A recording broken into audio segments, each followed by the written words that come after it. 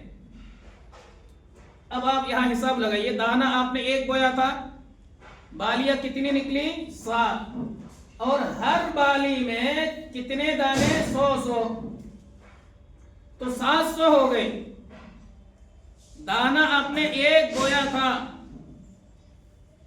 کتنے دانے اللہ نے پیدا کر دیے؟ 700 دانے پیدا کر دیے. اللہ نے مثال دی ہے کہ اگر کوئی شخص اللہ کی راہ میں خرچ کرتا ہے اخلاص کے ساتھ، للہیت کے ساتھ، اللہ کو راضی کرنے کے لیے مالی عبادت کرتا ہے، مال پیش کرتا ہے، تو اس کی مثال سمجھے. اگر ایک دانہ اس نے اللہ کی راہ میں خرچ کیا تو اللہ نے اس کی تقدیر میں 700 دانے کی فضیلت، 700 دانے اللہ کی راہ میں خرچ کرنے میں جو اجر و ثواب ملے گا وہ ایک ہی دانے میں مل جائے گا. یہ اللہ رب العالمین کی طرف سے کرپا ہے، کرم ہے. اللہ نے کہا کہ اتنا کافی نہیں ہے، واللہ یضاعف لمن یشاء، اور اللہ رب العالمین اس سے بھی بہت زیادہ آگے بڑھا چڑھا کر کے دیتا ہے. اللہ کی مشیت میں، اللہ کے منشا میں، اللہ جسے چاہے اس سے بھی بہت زیادہ آگے بڑھا چڑھا کر کے دے دیتا ہے.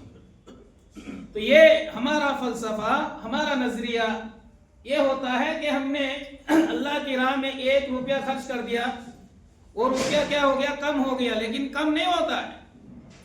اللہ کو مال کی ضرورت ہی نہیں ہے. اللہ کو کیا ضرورت ہے؟ اللہ کو مال کی ضرورت ہے. اللہ الصمد، اللہ بے نیاز ہے.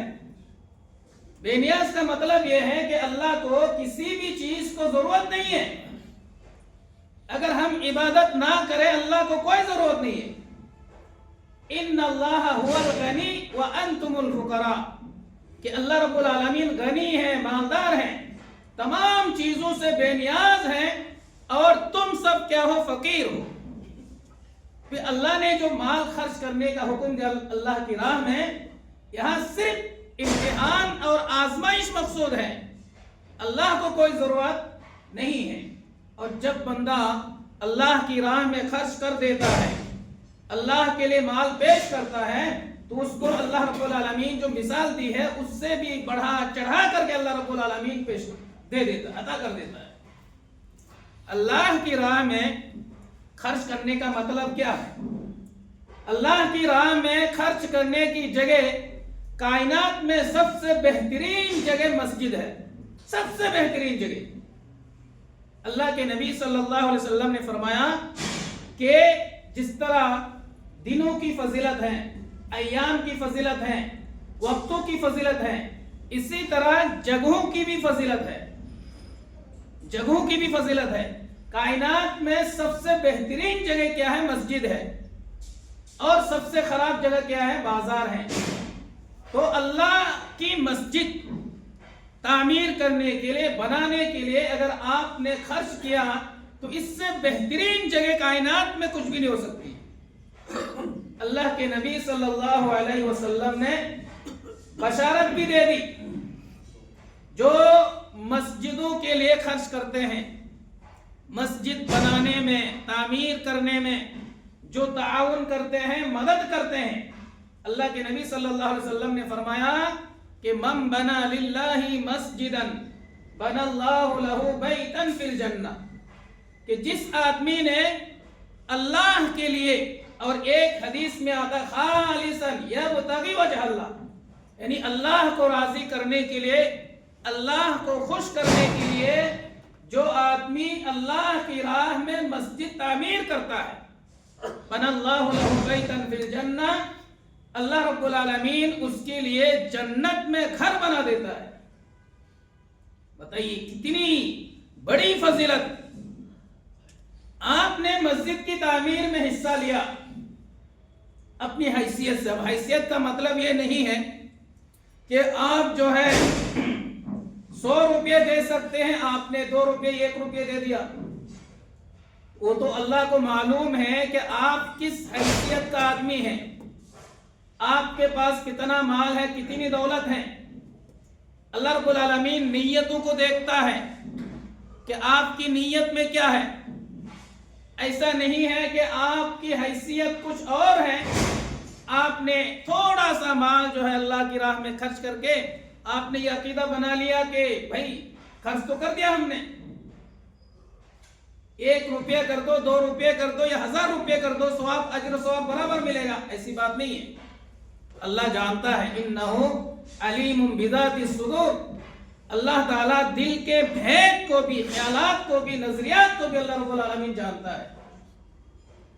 تو مسجدیں تعمیر کرنا یہ بہت ضروری ہے، اور اس کی فضیلت قرآن و حدیث میں بے شمار فضیلتیں اللہ رب العالمین نے اور جناب محمد رسول اللہ صلی اللہ علیہ وسلم نے بیان فرمائی ہیں.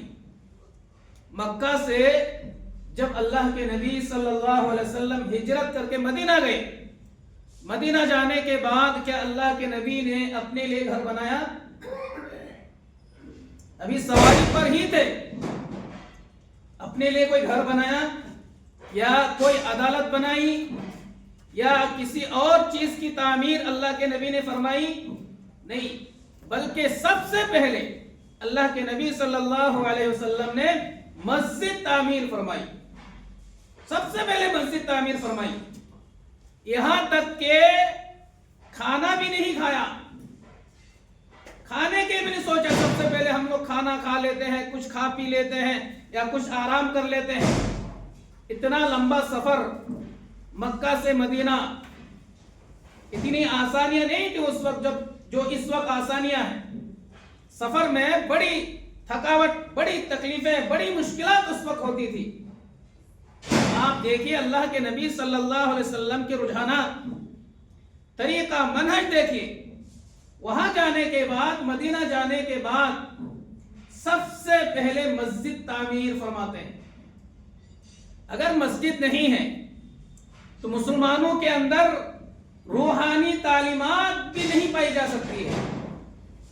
آپ مساجد کی تاریخ اگر آپ دیکھیں گے، انہی مساجد سے بڑے بڑے محدثین، بڑے بڑے مجتہدین پیدا ہوئے. امام مالک رحمت اللہ علیہ، امام احمد بن حنبل رحمت اللہ علیہ، امام شافعی کو دیکھیں، امام ابو حنیفہ رحمت اللہ علیہ کو دیکھیں، یا دیگر ائمہ دین مجتہدین کو دیکھیں.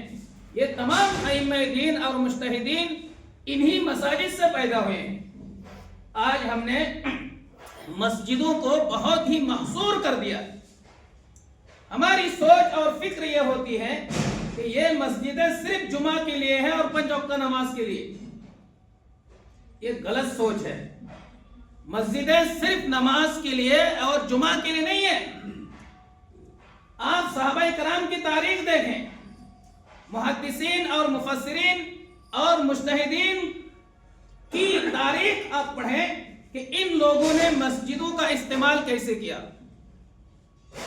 آج بھی آپ دیکھتے ہوں گے مسجد نبوی جو لوگ جاتے ہیں، ہر کونے میں، ہر گوشے میں کیا درس ہوتا ہے.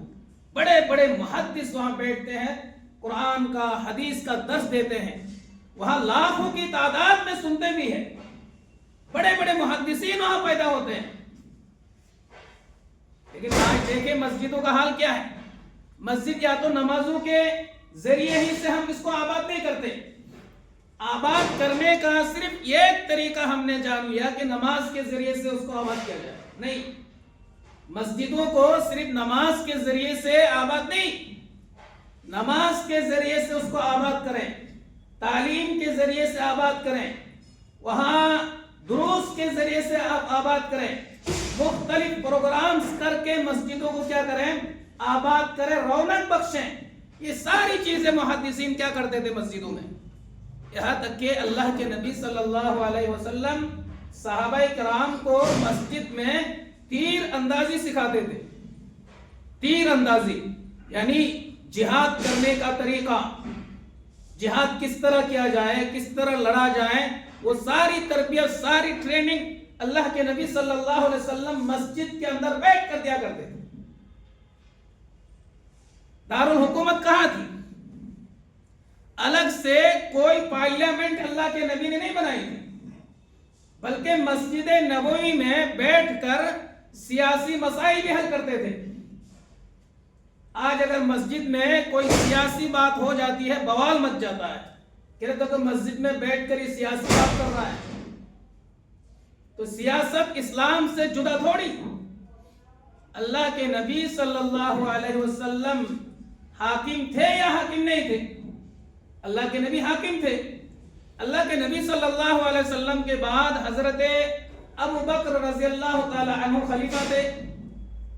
الگ سے کوئی دارالحکومت انہوں نے قائم کی, کوئی پارلیمنٹ انہوں نے قائم کیا, حضرت عمر نے قائم کیا, خلفائے راشدین نے قائم کیا؟ نہیں. بلکہ ان تمام مسائل کو, جو سیاسی مسائل, مصلحتیں, حکمتیں, یہ ساری چیزیں مسجد میں بیٹھ کر حل کیا کرتے تھے. مسجدوں کی اہمیت, مقام و مرتبہ ہم نے بہت ہی محدود دائرے میں کر دیا ہے, اور محدود دائرے ہی میں ہم سمجھتے ہیں کہ مسجد صرف نماز کے لیے ہے اور صرف جو ہے جمعہ کے لیے. تو مسجد آباد کیسے ہوں گی؟ آباد کرنے کے مختلف طریقے ہیں. نماز کے ذریعے سے آپ آباد کریں, دروس کے ذریعے سے آپ آباد کریں, تعلیم و تربیت کے ذریعے سے آپ آباد کریں, مختلف علماء کرام کو مسجدوں میں شرکت کی دعوت دیں, پروگرامز کرائیں, واعظ و نصیحت, پند و نصیحت ان سے کرائیں. ان تمام چیزوں سے مسجدیں آباد ہوتی ہیں, مسجدوں میں رونق پیدا ہوتا ہے, ایک روشنی پیدا ہوتی ہے, ایک چہل پہل مسجدوں میں پیدا ہوتا ہے, اس سے لوگ مسجدوں سے جڑتے بھی ہیں. تو یہ ایکٹیویٹیز آج معاشرے میں نہیں ہے. جو نشاطات اور جو کام, جو اعمال اور جو کردار مسجدوں کے ساتھ منسوب ہیں, ان سے ہم دور ہو گئے ہیں اور بہت محدود دائرے میں ہم نے اس کو کر دیا ہے. تو اللہ رب العالمین نے کہا کہ انما یعمر مساجد اللہ من آمن باللہ والیوم الآخر واقام الصلاۃ وآتى الزکاۃ. کہ مسجدوں کو آباد کون کرتے ہیں؟ اللہ نے کہا کہ من آمن, انما یعمر مساجد اللہ من آمن باللہ والیوم الآخر. جو اللہ پر ایمان رکھتے ہیں, یوم آخرت پر جو ایمان رکھتے ہیں, وہ مسجدوں کو آباد کرتے ہیں. اب مسجدوں کو آباد کرنے کی تفسیر اگر آپ دیکھیں گے, اس میں یہ ساری چیزیں موجود ہیں. نماز کے ذریعے سے, دروس کے ذریعے سے, خطبات کے ذریعے سے, پند و نصیحت کے ذریعے سے, یہ ساری چیزیں آباد میں داخل ہیں. اسی طرح اگر کسی نے مسجد کی صفائی کر دی, اس نے بھی مسجد کو کیا کیا آباد کیا. کسی نے کوئی لائٹ لگوا کر مسجد کو روشن کر دیا, اس نے بھی مسجد کو کیا کیا آباد کیا. کہیں کوئی گندگی پڑی ہوئی ہے, وہ اپنے ہاتھ سے اٹھا کر باہر پھینک دی, اس نے بھی کیا کہ مسجد کو آباد کیا. یہ ساری چیزیں ہم نے محدود کر دیا ہے. ٹھیک ہے, آپ نے کہیں رکھا ہے, مؤذن رکھا ہے یا کسی کو آپ نے رکھا ہے مسجد کی صفائی کے لیے, ٹھیک ہے, ان کی وہ ڈیوٹی ہے.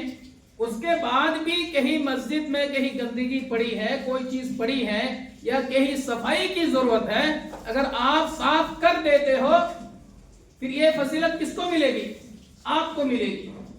تو مسجدوں کا جو کام ہے, تعمیراتی کام ہے, صفائی کا کام ہے, دیکھ بھال کا کام ہے, یہ ہمیں یہ سوچنا ہی نہیں چاہیے فلاں کا کام ہے. جس کے سامنے جو کام آ جائے, جس کے سامنے جو کام آ جائے وہ کام کر لیں. یہ مسجد کا کام ہے, آپ کو اجر و ثواب مل جائے گا, اور یہاں آپ کو ضمانت بھی مل جائے گی.